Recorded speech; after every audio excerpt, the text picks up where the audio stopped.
Now, every lecture I've ever given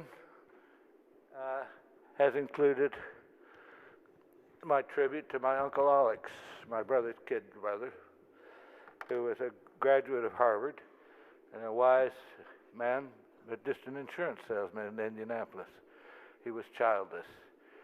But what Uncle Alex found objectionable about so many human beings is that they so seldom noticed it when they were happy. And so we would be sitting under an apple tree, for instance, on a July afternoon, drinking lemonade and, talking about this and that, that's practically buzzy like honeybees. And Uncle Alex would stop everything and say, wait a minute, stop. If this isn't nice, I don't know what is. And so he would do that again and again, and it was very good advice, and I've taken it up. And I hope that you will take up this habit, too, of noticing when things are really awfully nice and say, if this isn't nice, I don't know what is. Now then, I don't know how long have I talked, as I've lost track, as I'm supposed to speak for 45 minutes. Anybody know how long I've spoken? Huh? About 45? That's, what? All right, well, I'm going to ask for a show of hands now, so get set for that. And this is for everybody here. Everybody, no matter what age. How many of you have had a teacher at any point in your whole educational career, primary school, high school, college, grad school, how many of you have had a teacher who made you prouder to be alive, happier to be alive than you had previously believed possible? Would you show up your hands, please? Those of you who have. All right. Now then, would you please say the name of that teacher to someone sitting next to you?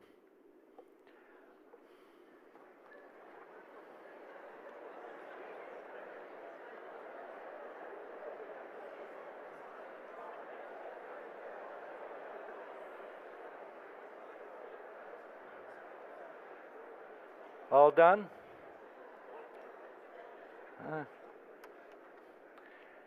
If this isn't nice, I don't know what is. Music, please.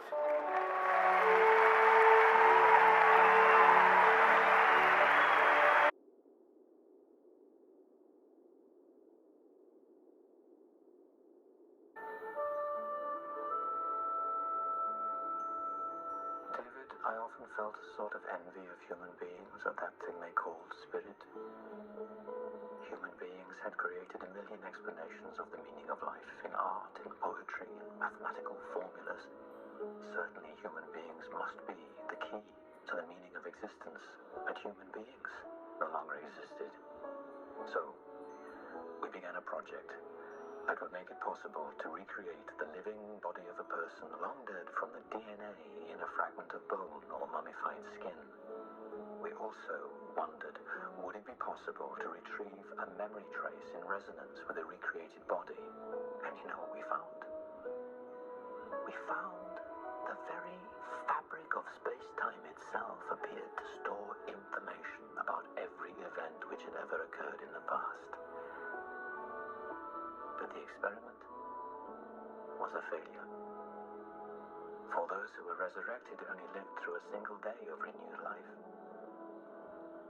When the resurrectees fell asleep on the night of their first new day, they died again. As soon as they became unconscious, their very existence faded away into darkness. So you see, David, the equations had shown that once an individual space-time pathway had been used, it could not be reused. If we bring your mother back now, it will only be for one day, and then you will never be able to see her again. Maybe.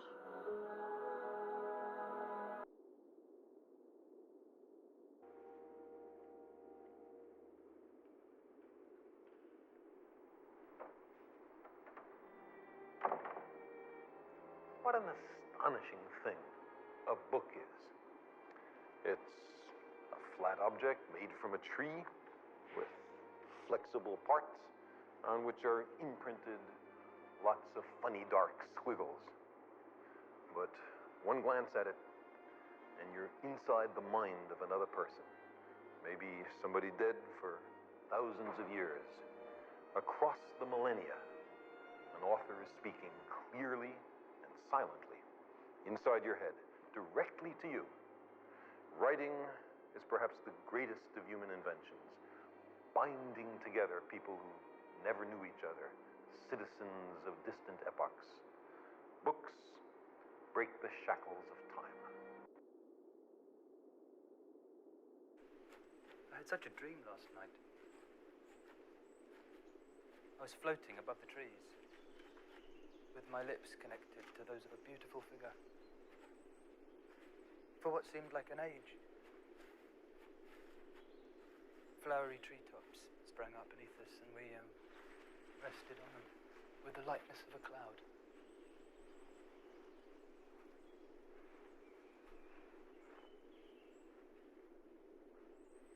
Who was the figure?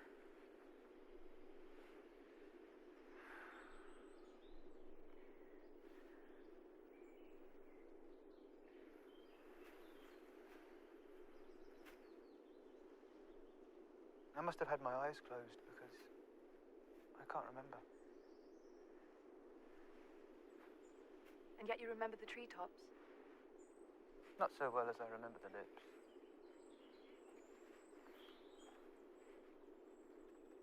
Whose lips? Were they my lips?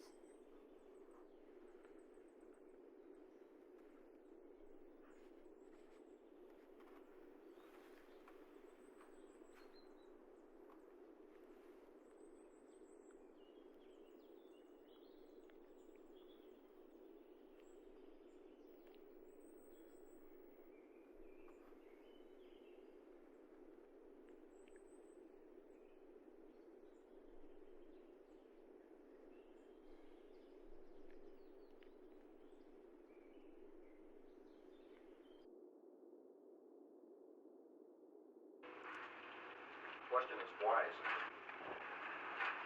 The question is why.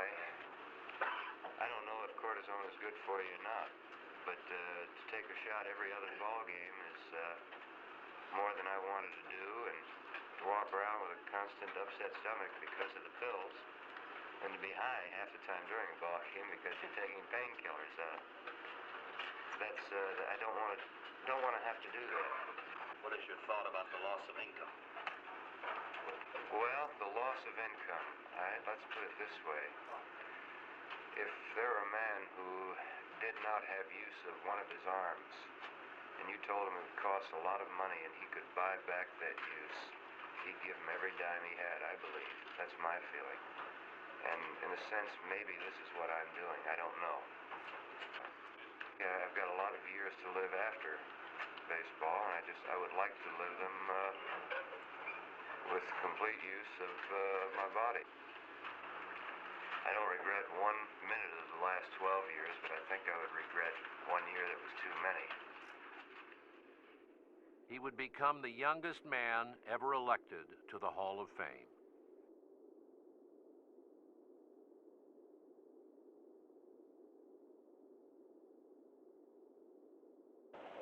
In a DD, at least we can buy the kid a beer.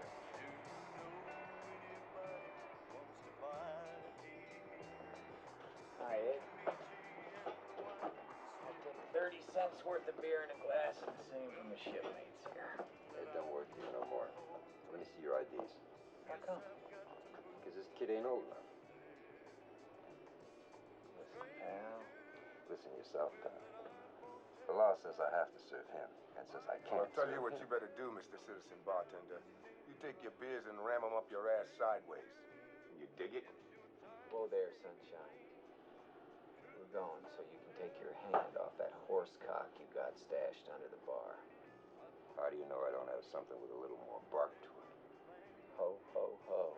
This red redneck is talking about firearms. Well, I know that you ain't got nothing but wood under there, my man, because I happened to be in here one night when a certain sailor got it laid up the side of his fucking head. What do you think about that, redneck? Fawcett loses license for sure if I serve that. I'm gonna kick your ass around the block for drill, man. You try it and I'll call the shore patrol. I am the motherfucking Shore Patrol, motherfucker! I am the motherfucking Shore Patrol! Now give this man a beer. I don't want a beer anyway. You're gonna have a fucking beer! Come on, man. I feel like one right That now. ass. Come on, man. Come on. Come on. Come on, let's go. Come on, man.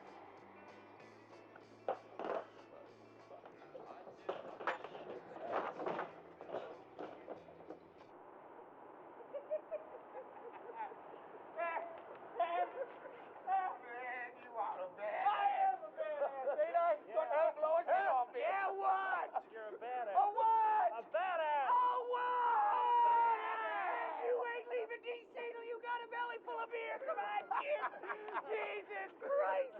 Did you see that cracker asshole? The law says that I gotta serve him, but I thought he was gonna have a fucking heart attack. Scared man. the shit out of He him, was man. scared, You man. better He believe was it. ready to go. He was gone.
Let's go get something to eat. The next day off, there was no doubting where we were going. Down to Caron Beach, it was was fantastic. Ivan passed me a Thai stick. I took a few tokes. I didn't care if my kundalini got loose on the beach and went wild, even ran away and never wanted to see it again. A little mild paranoia came over me. Where to hide my money this time? I began to dig holes in the sand. Then I thought, no, under the rubber mat in the truck. And I thought, you know, Spaulding, thinking this much about hiding your money is putting out waves the Thais can read. Let them have it. Leave it on the beach where anyone can take it. By now, Ivan is out in the high waves going, Spaulding, man, you don't know what it is to be a man yet, man, until you get out in the big waves, man. And I thought, I'm going to be a man today if it kills me. And I'm starting out a little further and a little further, and I'm seeing hallucinations of gray sharks all around me. And every time I think of a shark biting me, I feel all the anxiety come together in my stomach and go out the top of my head in a great gray arrow that lands on my money. And every time I think of being bitten by a shark, I think of my money being stolen, and suddenly I have no fear. And I'm getting further and further out in that ocean, and further out, until I'm further out in that ocean than I've ever been in any ocean in my life. I am beyond Ivan even. I can tell I'm further out because of the view of the shore. I've never had a view like that before. And suddenly there is no fear because there is no body to bite. There are no more outlines. There's no me. It's this great body temperature Indian Ocean. This great warm Indian Ocean with this smiling pumpkin head perceiver on top. And up the ocean goes, and up the perceiver goes. And down the ocean goes, and down the perceiver goes. And wall of water comes up around the perceiver, and the perceiver looks both ways. It could be in the middle of the Indian Ocean, no land in sight. And wall of water goes down and lifts the perceiver, and the perceiver looks down a great bank of water. Far below, John Swain and Judy Arthur body surfing like an Hawaiian travel poster. And wall of water lifts the perceiver, and suddenly a human voice wakes it and brings it back in time. It's Ivan calling, Spaulding, man, come back, come back. I haven't tested those waters yet. And boom, I'm back in time. I'm back in fear. And I'm swimming into Ivan, water pouring through my nose, saying it was fantastic, Ivan. I mean, it was a perfect moment. It was fantastic. And he says, Spaulding, I have to go out and test those waters. Now he swims out to where I was, and he comes back with water pouring through his nose, going, Spaulding, Spaulding. I almost drowned, man. I came this close to drowning. Now I know the experience of drowning, man. And I thought, oh, shit. Now I'm gonna have to go out and almost drown. I'll be damned if I'll be caught in this male competitive trap. I know what Ivan's idea of a perfect moment is. It's death.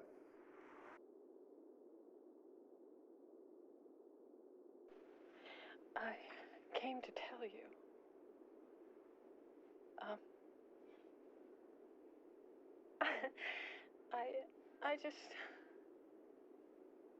I wanted to see you before.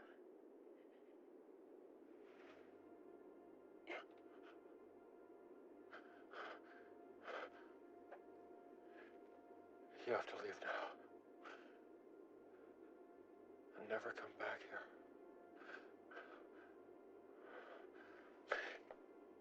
Have you ever heard of insect politics? Neither have I.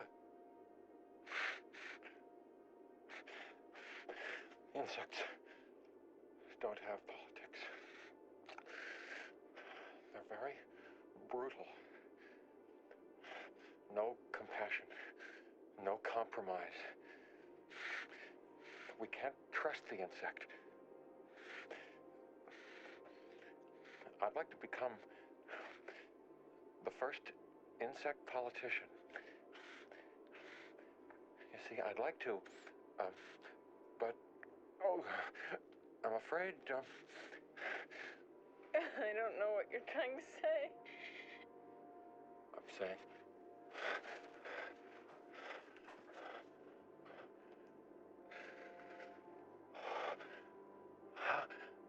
saying, I'm an insect who dreamt he was a man and loved it. But now the dream is over, and the insect is awake. No, Seth. I'm saying, I'll hurt you if you stay.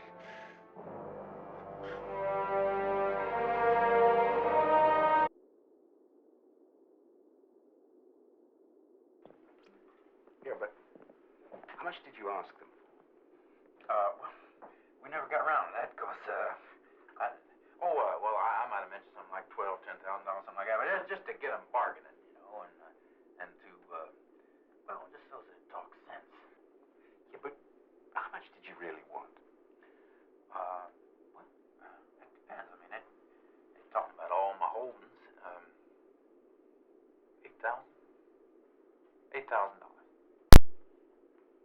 Oh, 7,500.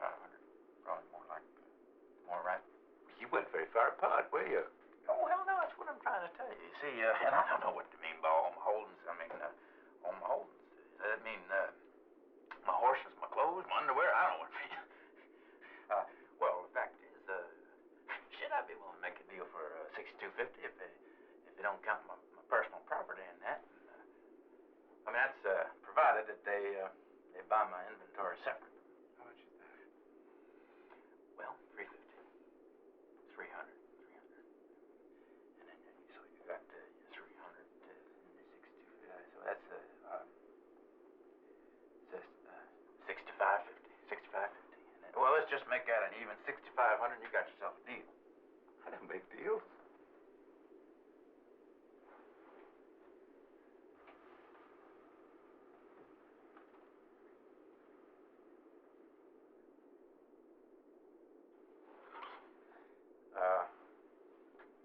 Well, what you doing up here if you don't make deals?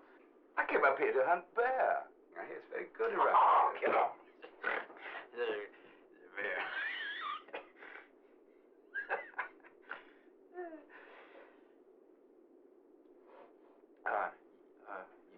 You don't work for Harrison Shaughnessy? Sometimes. Only when they can't make a deal. Well, look, that's just what I'm trying to tell you. This here deal can be made. Not with me.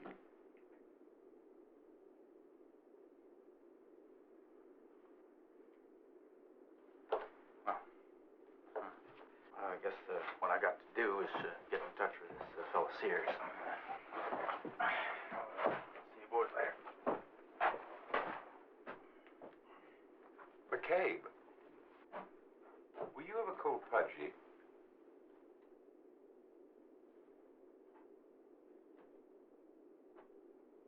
Long time ago, why? My best friend's best friend was Bill Roundtree. Did you kill him?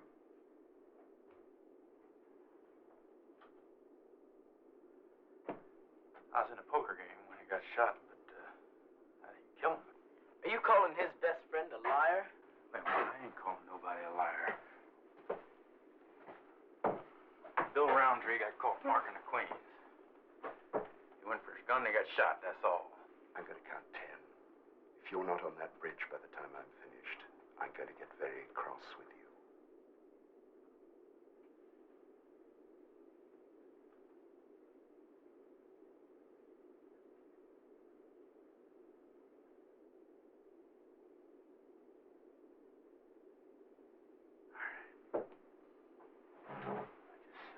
I just want you boys to know that I ain't wearing no gun.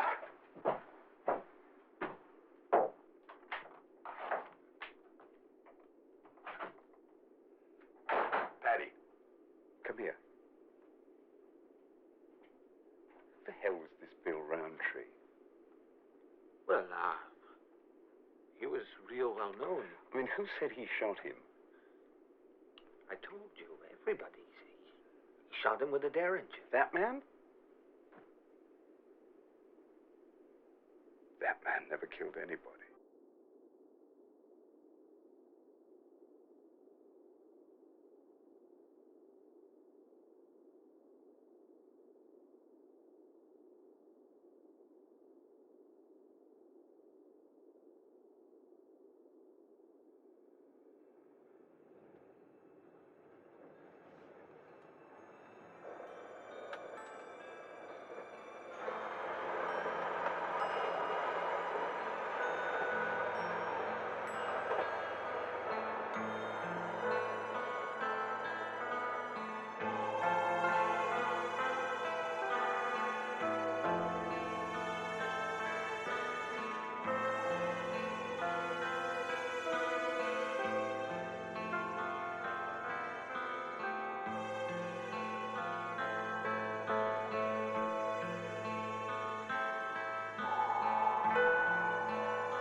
Thank you.